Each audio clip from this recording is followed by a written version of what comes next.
በአንድሬ በርታ የሚመራው የአርሰናል የስፖርቲንግ ዳይሬክተር ቡድን እንግዲህ ምልመላዎቹን አሁንም በተለያዩ ተጫዋቾች ላይ እያደረገ ይገኛል። አርሰናል በሚመጣው ጥርና እንዲሁም ደግሞ በቀጣዩ ክረምት ተጫዋቾችን ማስፈረም ይፈልጋል። አንዱ ተቀዳሚ ቦታው ግን በባለፈው ክረምት ያልተሳካው የአርሰናል የግራ መስመር የማጥቃት ተጫዋች ነው። ታዲያ አርሰናሎች ባለፉት ቀናቶች ካደረጓቸው አንዱ የአንድሬ በርታ የምልመላ ክፍል ኬነን ይልዲዝን ለማስፈረም እንዲሁም ምልመላቸውን ለማድረግ ወደ ጁቬንቱስ አቅንተው ነበር። ጁቬንቱስ ከኤሲ ሚላን ያደረጉትን ጨዋታ ተመልክተዋል። ኬነን ይልዲዝ ታዲያ ማን ነው? ለምንስ ማይክል አርቴታ ፈለገው? የኬነን ይልዲዝ ወቅታዊ ብቃት ምን አይነት ነው ብለን በዚህኛው ፕሮግራማችን የምናቀርብላችሁ ይሆናል። በተለይ የጁቬንቱስ ደጋፊዎች አዲሱ ዴል ፔሮ ይሉታል። የ10 ቁጥር ማሊያን ያደርጋል።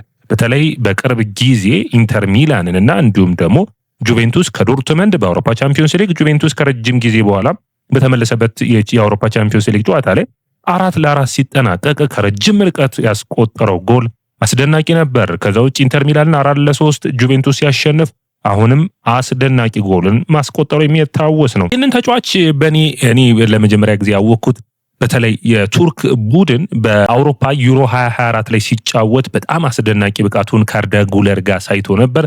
ውድ አድማጮቻችን እግር ኳስን የምትወዱ ከሆነ ይህንን ተጫዋች መውደድ ግድ ይላል። እግር ኳስ እሱ እግር ስትሆን በጣም የሚያምርበት ነው። ድሪብል ያደርጋል።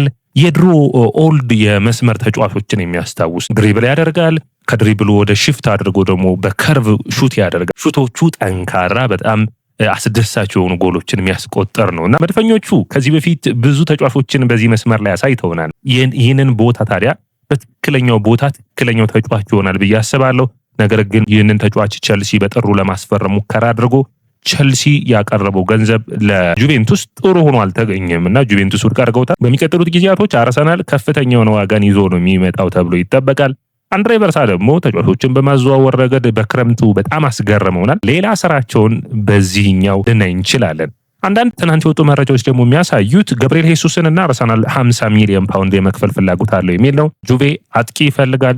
እንደ ገብርኤል ሄሱስ አይነት አጥቂ ደግሞ የሚያገኙ ከሆነ ደስተኛ ነው የሚሆኑት።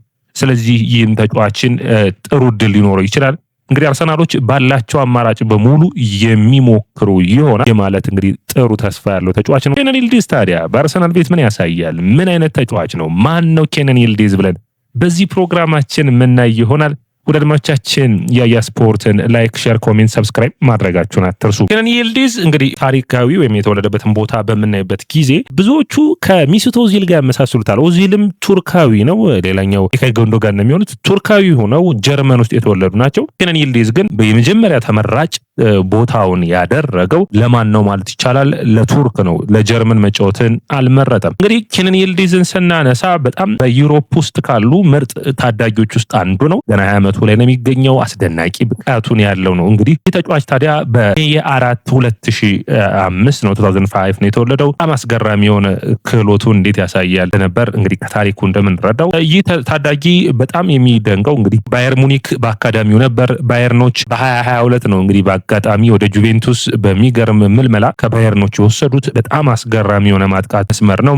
የሚጫወቱበት ቦታ የአጥቂ አማካኝ ይሆናል። በግራ የመስመር ተጫዋቹ ነው በአሁን እንደምናየው። ከዛ ውጭ ሁለተኛ አጥቂ መሆን የሚችለው ቁመቱ 1.85 ነው። በሁለቱም እግሩ ጠንካራ ሹቶችን ማድረግ ይችላል። በተለይ ደግሞ ሹት ሲያደርግ በጣም አስደሳች የሆኑ ሹቶችን ነው የሚያደርገው። እንግዲህ ይልዲዝ ከኦዚል ጋር በጣም የመመሳሰል ባህሪ ያለው ይባላል፣ ምክንያቱም ኳስን የሚረዳበት መንገድ። ነገር ግን የጁቬንቱስ ሰዎች ደግሞ ዴል ፔሮ ነው ይሉታል። ይልዲዝ ባለፉት 3 ዓመታቶች በጁቬንቱስ ቤት ምን አደረገ ብለን ስናይ በ22-23 ሲዝን 14 ጨዋታዎችን አድርጎ 2 ጎልና 1 አሲስት ማድረግ ችሏል። ጎሉን በየ800 ደቂቃው ማለት ነው። ጁቬንቱስ ታቻምና ደግሞ 26 ጨዋታዎችን አድርጎ 4 ጎሎችና 2 አሲስቶችን አድርጎ ነበር።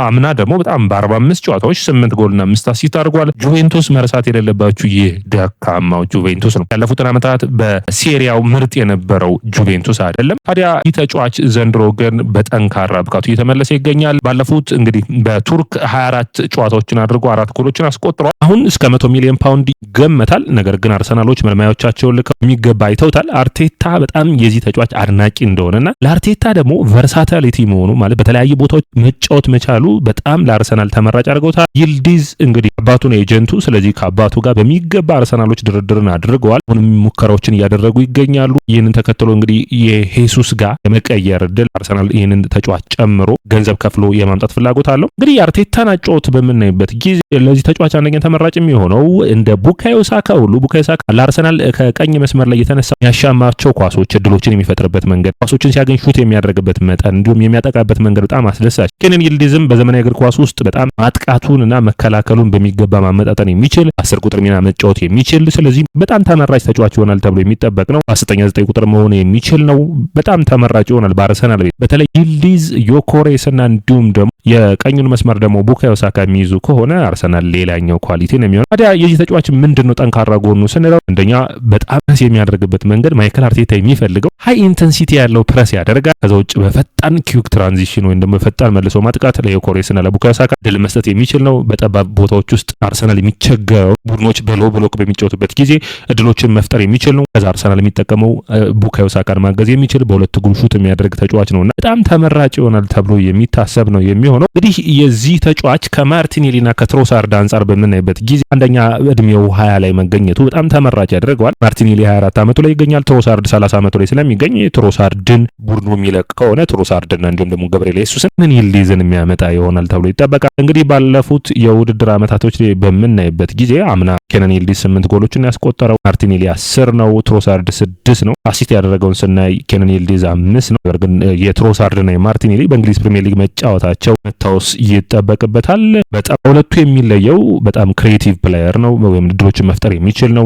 በሁለት እግሩ መጫወት የሚችል ነው። ድሪብል ማድረግ የሚችል ነው። ስለዚህ አርሰናል በዚህ በኩል የሚታገዝ ይሆናል። ትሮሳርድ ልምዱ የሚያገዝ ይሆናል። ማርቲኔሊ ደግሞ ፍጥነቱ ነው ሁሌም ተመራጭ የሚያደርገው። ኬነን ይልዲዝ ታዲያ ትክክለኛው ተተኪ ይሆናል ብዬ አስባለሁ ለትሮሳርድ። ስለዚህ አርሰናሎች ይህንን የሆነ ውሳኔ የሚወስኑ ይመስለኛል። የተጫዋቹን ማሳመንና ወደ አርሰናል ማምጣት ትልቁ ሂደት ነው እና አስፈላጊው ነው የሚሆነው። ታዲያ ስለዚህ ተጫዋች ስናወራ ጀርመን የሚናገራቸውን ቋንቋ በምናይበት ጊዜ ጀርመንኛ መናገር ይችላል። ቱርክና ኢታሊያን ነው መናገር ይችላል። ስለዚህ ጥሩ የሚባል ነው። በጣም የሚደነቀው ግን በዲሲፕሊኑ ረገድ ነው። ስለዚህ ማይክል አርቴታ ደግሞ ይህንን ነገር በጣም የሚወደው ነው። ስለዚህ ክርስቲያኖ ሮናልዶና እንዲሁም ደግሞ ዴል ፒየሮን በህይወቱ የሚያደንቃቸው ናቸው። ስለዚህ አርሰናል በሚቀጥሉት ዓመታቶች እንደዚህ አይነት ተጫዋቾችን ማምጣት የሚችል ይመስለኛል። ስለዚህ ይህ ተጫዋች ተመራጩ ነው። በቦታው ምርጥ ክህሎቱን ያሳያል ብዬ በአጠቃላይ የማስበው ነው የሚሆነው። ስለ ኬነን ይልዲዝ ምን ታስባላችሁ? የእናንተን አስተያየት የምጠብቅ ነው የሚሆነው። ነገር ግን ስለ ኬነን ይልዲዝ ጥንካሬዎች ተብለው አንዱ የሚነሱት ነገር ሁሌም ለመማር ዝግጁ ነው። አርሰናል አጨዋወትና ደግሞ ይሄ አርሰናል አሁን እየገነቡት ያሉት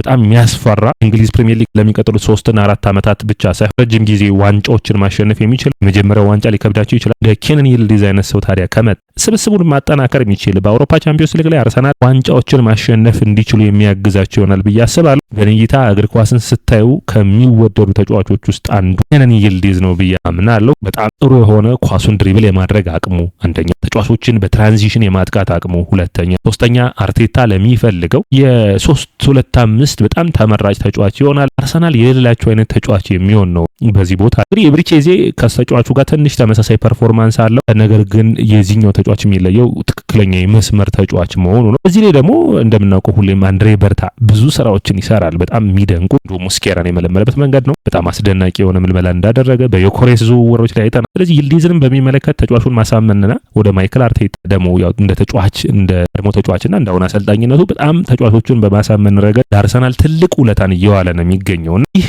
ውጤታማነት ይቀጥላል ተብሎ የሚጠበቅ ነው የሚሆነው። ወደ አድማጮቻችን ታዲያ እናንተ ምን ታስባላችሁ? ኮሜንት መስጫ ቦክስ ላይ አስቀምጡልኝ። ኬነን ይልዲዝ አርሰናል ቤት መጥቶ በአርሰናል ማሊያ ናዩ የሚጠበቅ ነው የሚሆነው። ሰላም ወደ አድማጮቻችን፣ ይህ የያ ስፖርት ነው። የያ ስፖርትን ላይክ፣ ሼር፣ ኮሜንት፣ ሰብስክራይብ ማድረጋችሁ አትርሱ።